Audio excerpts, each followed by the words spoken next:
নমস্কার, আপনারা শুনছেন রেডিও জকি। আমি রুষা। আজকের টপিক হচ্ছে রাজ্য রাজনীতি। লেখিকা অনিন্দিতা সেন, কণ্ঠে ঈশিতা পাল। রাজ্য চালায় প্রশাসন, রাজনৈতিক দল। জনগণ শুধু ভোট দিতে চল। রাজ্যে শুধু দলাদলি, কে পাবে আসন।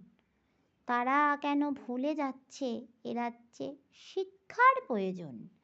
মানুষ যদি শিক্ষা পায় তবে রাজ্য হবে স্বাধীন। ইচ্ছা করে পাই যেন রাজ্য মানুষ সুদিন। শিক্ষা ছাড়া রাজনীতি তো ভাবা যায় না। ভেবে দেখুন, মানুষ মূর্খ হলে রাজনীতি চলে না। জিনিসের দাম বাড়ুক কমুক, তাতে বিশেষ কিছু নেই বলার। রাজনৈতিক দলের মানুষের কাছে আমার একটাই আবদার, পশ্চিম বাংলায় যেন না থাকে বেকার। নমস্কার।